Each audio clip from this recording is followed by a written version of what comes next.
السلام علیکم ورحمۃ اللہ وبرکاتہ۔ الصلاۃ والسلام علیکہ یا رسول اللہ صلی اللہ تعالی علیہ وسلم۔ آج ہم پڑھیں گے اسماء کنایہ کا بیان۔ اسماء کنایہ کسے کہتے ہیں؟ تو تعریف کر رہے ہیں کہ وہ اسماء جو کسی چیز پر اشارتاً دلالت کرے ان کو اسماء کنایہ کہا جاتا ہے۔ اسماء اشارہ ہم نے پڑھا تھا، اب یہ اسماء کنایہ۔ اسماء اشارہ یعنی ایسے الفاظ جو کسی چیز کی طرف اشارہ کرنے کے لیے وضع کیے گئے، ان کو بنایا اسی لیے گیا ہو تاکہ وہ کسی چیز کی طرف اشارہ کرے۔ لیکن اسماء کنایہ کی تعریف کیا کرے؟ وہ اسماء جو کسی چیز پر اشارتاً دلالت کرے۔ تو یہ فرق یاد رکھیے گا دونوں کی تعریف میں۔ اب اس کی چند قسمیں ہیں۔ بتا رہے کہ وہ اسماء جو کسی چیز پر اشارتاً دلالت کرے ان کو اسماء کنایہ کہا جاتا ہے۔ اب اسماء کنایہ کی دو قسمیں ہیں، ایک مبہم عدد کے لیے استعمال ہونے والے، نمبر دو مبہم بات کے لیے استعمال ہونے والے۔ تب اس میں دیکھیے دو قسمیں ہو گئی، ایک مبہم عدد کے لیے، دوسرے مبہم بات کے لیے۔ تب دونوں کی پھر قسمیں ہوں گی۔ تو جو اسماء مبہم عدد کے لیے استعمال ہوتے ہیں وہ تین ہیں، کم، قضا اور کعین۔ اب بتا رہے نمبر ایک کم، اس کی بھی دو قسمیں، کم استفہامیہ، کم خبریہ۔ کم استفہامیہ وہ کم جس کے ذریعے کسی عدد کے بارے میں سوال کیا جائے، جیسے کم رجلا عندک، تیرے پاس کتنے آدمی ہیں۔ اس میں سوال ہو تو اسے کہیں گے کم استفہامیہ، اور جس میں خبر دی جائے اسے کم خبریہ۔ نمبر دو کم خبریہ وہ کم جس کے ذریعے کسی عدد کے بارے میں خبر دی جائے، جیسے کم کتب درستو، میں نے بہت سی کتابیں پڑھی۔ تو اس میں خبر دی جا رہی ہے کہ میں نے بہت سی کتابیں پڑھی، سوال نہیں ہو رہا ہے کہ میں نے کتنی کتابیں پڑھی۔ تو کم خبریہ اور کم استفہامیہ میں فرق کیا ہے وہ بھی انشاءاللہ آگے بیان ہوگا۔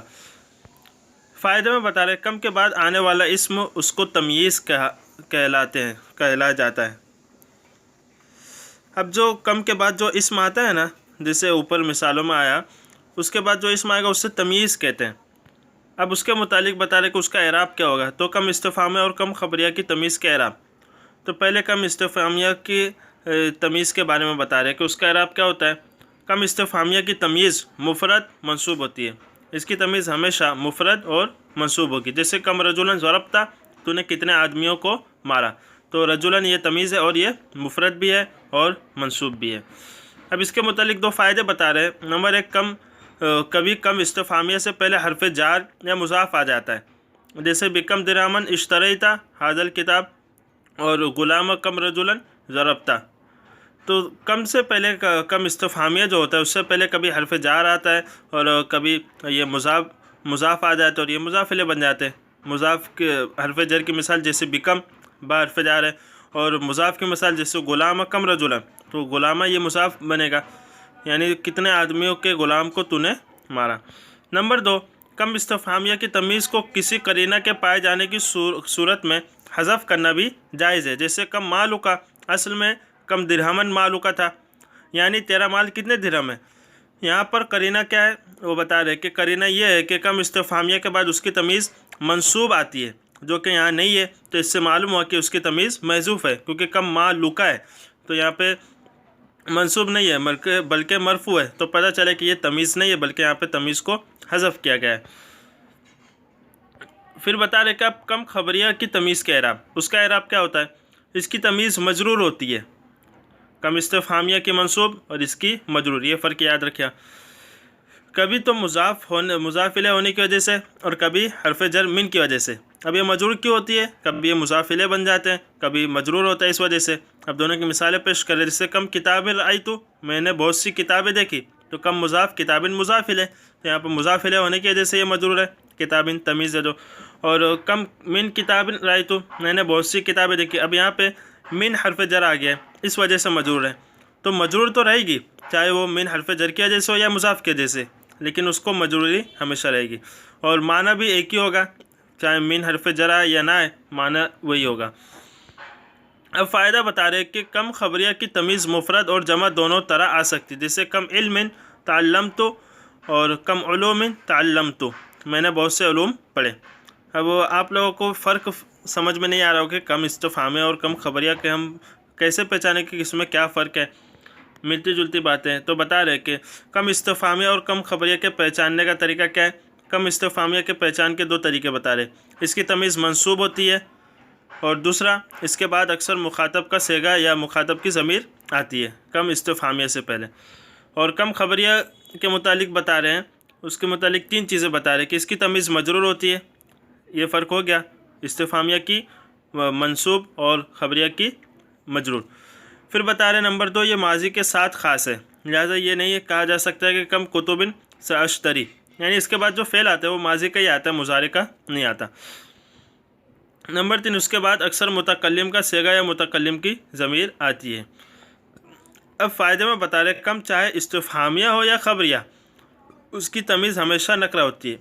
دونوں میں فرق بھی بیان کر دیا، لیکن دونوں میں ایک چیز کیا ہے کہ جو اس کی تمیز ہوتی ہے، چاہے وہ کم استفہامیہ کی ہو یا کم خبریہ کی، وہ نکرہ ہوگی، معرفہ نہیں ہوگی۔ اب بتا رہے قضا، نمبر 2 قضا، یہ عدد کے کثیر اور قلیل دونوں سے کنایہ کرنے کے لیے استعمال ہوتا ہے، جیسے زرت قضا عالماً، میں نے اتنے عالموں کی زیارت کی، تو اس میں تعداد چاہے کم ہو یا زیادہ، چاہے 3 عالم ہو، 10 عالم ہو، 50 ہو، 100 ہو، 1000 2000، سب کے لیے استعمال ہوتا ہے قضا۔ اب قضا کے متعلق ایک بات اور بتا رہے حاشیہ میں کہ قضا کے ذریعے کبھی غیر عدد سے بھی کنایہ کیا جاتا ہے، جیسے خرجت یوم قضا، میں نے فلاں دن نکلا، اسی طرح قلت قضا قضا، قلت قضا و قضا حدیثاً، میں نے فلاں فلاں بات کی۔ اب بتا رہے کہ قضا کی تمیز کا اعراب، تو قضا کی تمیز ہمیشہ مفرد منصوب ہوتی ہے۔ اب فائدے میں بتا رہے کہ قضا اکیلا بھی استعمال ہوتا ہے اور کبھی تکرار کے ساتھ بھی، جیسے ضربت قضا و قضا رجلاً، میں نے اتنے اتنے مردوں کو مارا، یعنی اسے اکیلا بھی استعمال کرتے، صرف قضا بھی لے آتے اس کے بعد تمیز، اور کبھی اس کو تکرار کے ساتھ لے آتے، جیسے ضربت قضا و قضا، تو 2 بار لے آئے تکرار کے ساتھ۔ پھر فائدہ نمبر 2 میں بتا رہے کہ قضا کا ابتدائی کلام میں آنا ضروری نہیں، اس کا ابتدائی کلام میں آنا ضروری نہیں ہے، یہ درمیان کلام میں آتا ہے، اس لیے مثال میں دیکھیے درمیان میں ہی اس کو پیش کیا ہے، پہلے اس سے فعل ہے۔ اب بتا رہے نمبر 3 کعین، اس کے ذریعے عدد کثیر کے بارے میں خبر دی جاتی ہے۔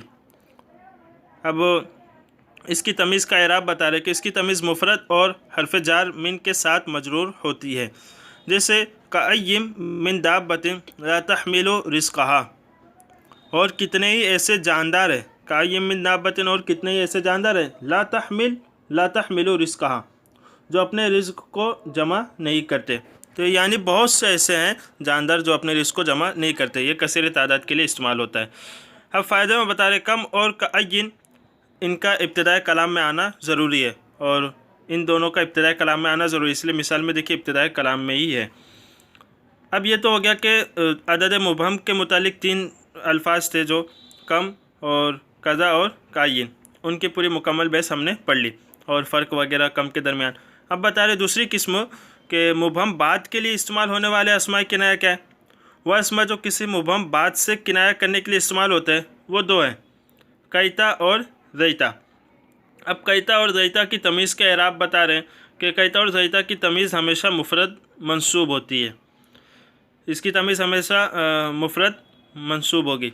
پھر بتا رہے قیتا اور زیتا کا استعمال کیا ہے، اس کے استعمال کا طریقہ، تو یہ دونوں واو عطف اور تکرار کے ساتھ استعمال ہوتے ہیں، جیسے قلت قیتا و زیتا حدیثاً، اس میں دیکھیے واو عطف کے ساتھ استعمال ہوا ہے، میں نے فلاں فلاں بات کی۔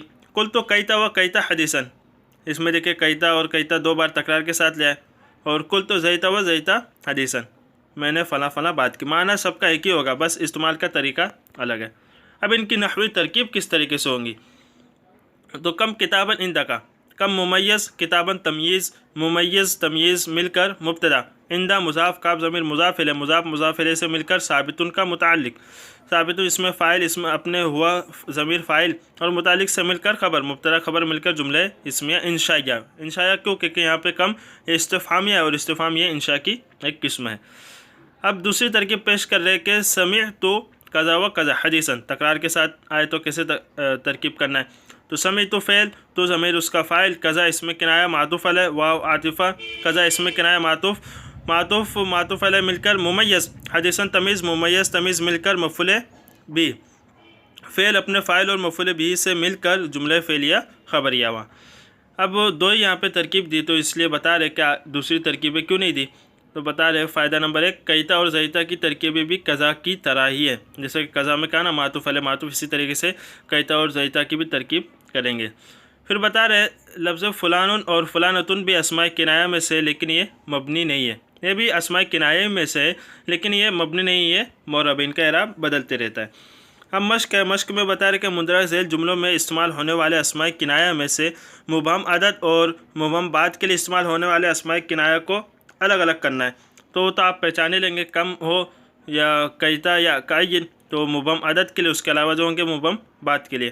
پھر اس کا ترجمہ پیش کرنا ہے۔ مین چیز آپ کو یہ دھیان رکھنا ہے کہ آپ اس میں قاعدوں کو دیکھیں اور جو فرق بیان کیا گیا ہے وہ سب اس میں جاری ہو رہا ہے یا نہیں، آپ اس پہ غور و فکر کریں کہ اس کی تمیز کہاں پہ مفرد ہے، کہاں منصوب ہے، کہاں کیا اعراب آ رہا ہے۔